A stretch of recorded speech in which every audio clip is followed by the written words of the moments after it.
Good afternoon, students. So, today I'm going to start your new chapter of SST. This is your fifth chapter, and this is also one of the history chapters. And the name of the chapter is The Age of the Vedas. Before I start the chapter, let me discuss the meaning of the Vedas. Beta, Veda means knowledge of something. Here, when we are talking about the topic, the age of Vedas, that means we are talking about the time period when some knowledgeable work was done. So, here let us begin the chapter. All of you must have heard of the Vedas, written over 3000 years ago. The Vedas are one of the earliest literary sources available to us. The period during which they were written is known as the age of the Vedas.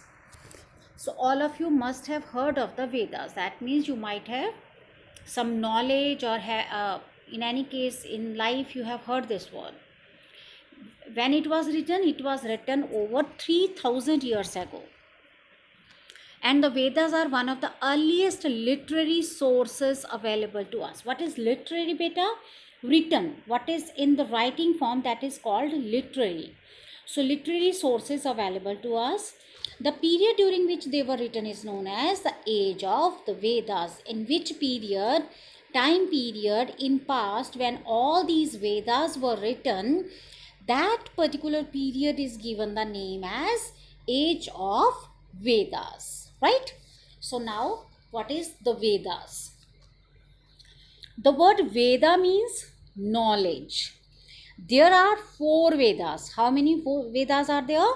There are total 4 Vedas: Rig Veda, Yajur Veda, Samaveda, and Atharva Veda. They contain hymns in praise of various gods and goddesses. So, first of all, how many types of Vedas are there? There are 4 types of, and their names are Rig Veda, Yajur, Sam, and Atharva. And what they contain? They contain religious songs, or which are sung in form of poem or in form of songs in the praise of God. So they contain hymns in praise of various gods and goddesses. These hymns were recited and passed from one generation to the next until many centuries later they were finally written down. So these hymns were recited. What does recited means, beta? Recited means read aloud. When something is read aloud, when we read something loud, then it is called to be recited. So these hymns were recited and passed from one generation to the next, means one generation heard about this, listened about this, and then that generation is telling this to their children, and then those children grown, their children also took birth, and they have told the same to their children. So from one generation to the next generation until many centuries later they were finally written down. For example, in all our families there is a culture to teach our children according to our religion. Like if we are Hindus by religion, we always know how to sing artis, right? Whenever we have some worship at home, whenever we have some havans at home, so we know, like Gayatri mantra is very commonly recited by the Hindu people or Hindu children. Similarly, when we are born in a Sikh family, then we tend to know about the Japuji Sahib and all that. So generation to generation, first such things are passed, afterwards finally these are converted into written form. Since the Vedas are our main source of information, the period from 1500 to 600 BCE is called the Vedic age. So, since the Vedas are our main source of information, so this period is considered from 1500 to 600 BC, and this period is called Vedic age. The Rig Veda is the oldest Veda out of the 4 Vedas. Which is the oldest one? The Rig Veda. It was composed about 3500 years ago. Written, composed means written. Students, one thing I want to definitely tell you, if you remember when we talked about the Harappa civilization, at that time also we discussed something which happened 3000 years ago or 3500 years ago. So you will find many similarities in this chapter with the previous one. So you have to make a record which terms are repeatedly used in both the chapters. This will be your activity for this chapter. Okay. So about the activity we will discuss later. This I just mentioned that you may not, afterwards I may not forget, so now only I am telling.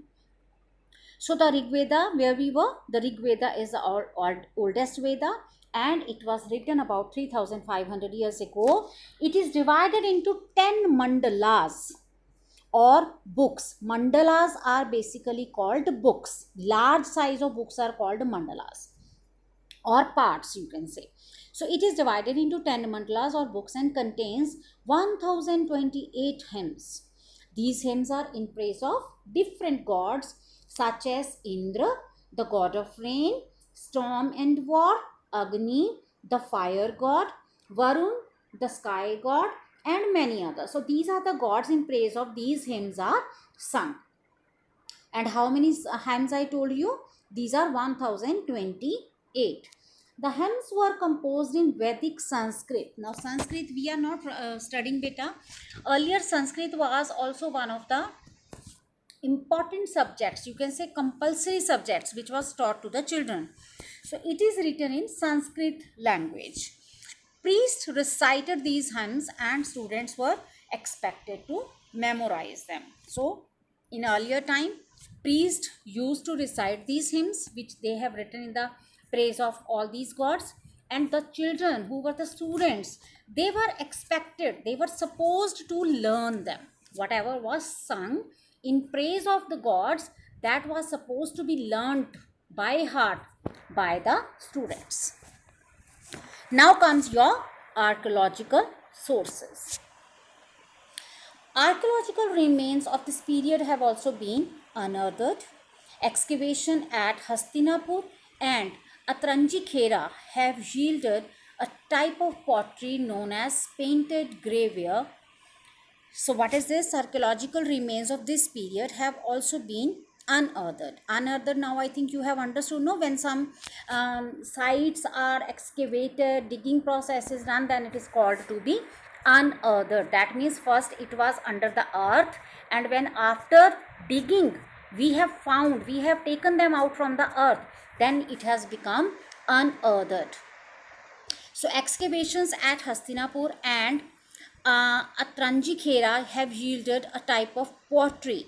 Beta, what does yielded means? Produced or provided. So excavation at Hastinapur and Atranjikhera have provided a type of pottery known as painted graveware. What it is known as? Painted graveware. Basically grey color, you can say, just like that, iron color. Another type of pottery called black and red ware. So another type of pottery which is found there is black and red ware. It has also been found from many places in the Ganga Valley. These two types of pottery tell us about the life of the people who composed the Vedas. These two types, which two types of pottery beta? Painted grey ware and black and red ware. These two types of pottery tell us about the life of the people who composed Vedas, who wrote Vedas. These people are generally referred to as the Aryans. These people who wrote these Vedas, they are known as Aryans. Now, daily life. People were divided into numerous tribes. Each tribe settled in a particular area which consisted of many villages. Each tribe had a king or a chief who was selected for his bravery. These kings were not like the kings of the later times. They did not have huge palaces or large armies. Their control was limited to a small area. So now what happened at that time? First of all, people were divided in great number of tribes, and each tribe settled in a particular area, specific area, which consisted of many villages. That means many villages were there where the people were living in their tribes. Each tribe had a king. Now, the tribes, according to the tribes, they had selected a king also, who was selected for his bravery. Because of his brave deeds, he was made the king. These kings were not like the kings of the later time. Later times means afterwards. They did not have huge palaces or large armies. Like if we see about some serials, we have seen, no, Yodha Akbar, we have seen Ashoka, we have seen Ramayana, Mahabharat, we have seen. So now if we see these serials, they have always shown large palaces, large armies and all that. But at that time, they did not have such large armies or palaces. Their control was limited to a small area. Since their control was limited to a small area, so they did not have such large areas of palaces also. There were two assemblies, the Sabha and Samiti. So they had two types of assemblies. One assembly's name was called Sabha and the other one was called Samiti. Now what was the difference in these two? Sabha was an assembly of probably the elders and important people. It is not sure, it is a guess only. That's why they have written probably. Probably means chances are. So the Sabha was an assembly of the elders and important people, whereas Samiti was a general assembly, probably of a gathering of members of every family of the Jana. Like once, suppose we have a family of 12 members, we have a family of 10 members, 8 members. If we are doing something together, then it is called to be Samiti. But if we have some planning, we have some, gathering around the city, around the town, and we are talking on some important issue, then it is called Sabha. Okay. People attended these assemblies and discussed issues. So why these assemblies were created? So that the issues could be discussed. Now there is a work. You have gone with your father to attend a Smiti meeting. What are the issues that are being discussed? This we will discuss afterwards. No need to do anything about it right now. Cattle and horses were very important to the people. We may talk about any age, beta. Cattle always have remained an important part of the life of people. Cattle and horses were very important to the people. We know this from the Rig Veda, which contains many hymns asking gods to bless people with cattle and horses. Just imagine how important the cattle and horses were for of that people, that even some songs, even some hymns were sung in such a way which were ultimately praying to the god that to bless the people with cattle and horses. Just imagine, we just pray that you may get good bungalow, you may get good car, but at that time people were blessed, people were given blessings that you should get cattle and horses by the help of god. I think you can understand the significance why cattle and horses were asked, why it was considered as a blessing, because so many things were done with the help of cattle. If one family is having good number of cattle or horses, definitely the family will have prosperity, family will have good growth. So each household had a number of cows. Dairy products such as butter, ghee were popular. Sura was type of liquor which was drunk on common festive occasions. Another popular drink was soma, which was prepared from milk and the juice of a rare plant that is grew on the mountains. People drank it during special religious ceremonies. So this soma, which is made with some special type of plant, it is grown on the mountains and people used to drink it during the special religious ceremonies. Now the question that you need to think is, why were cows considered important? This I think already I have little bit told also, and they have also told so many things, that so many things were made with the cow products. So because of that, naturally cows were considered important. Horses were important because they were yoked to chariots that were used in battle. Most battles were fought for cattle, horses and land. Now, why horses were important, beta? Because they were yoked to chariots. Chariots, you understand, no? That vehicle which is created with the help of elephant, uh, horses. When one or two horses are attached and behind there is a, vehicle on which you can travel from one place to the other. So because these were attached, so they were used in battle. Most battles were fought for the cattle, horses and land, just because they wanted to grab the cattle and horses and land of the other area. So these battles were fought. People performed sacrifice and made offerings to different gods. This is something very important. uh, what was done? People performed sacrifices. Now here the word sacrifice doesn't mean that sacrifices which our soldiers are doing at the border. Here sacrifice means, beta, taking away somebody's life or giving away somebody's life just in the feeling that this will please the god. In this way the god will be happy. Means any animal or any person is alive before the god, in front of the god. Here in front of the god doesn't mean that god is alive, just because the statues were made of the god. So before that statue, when any person or any animal is killed and offered to the god, then it is called to be sacrifice. The priests who performed these rituals and sacrifices were given cows, horses, golden cloth as gift.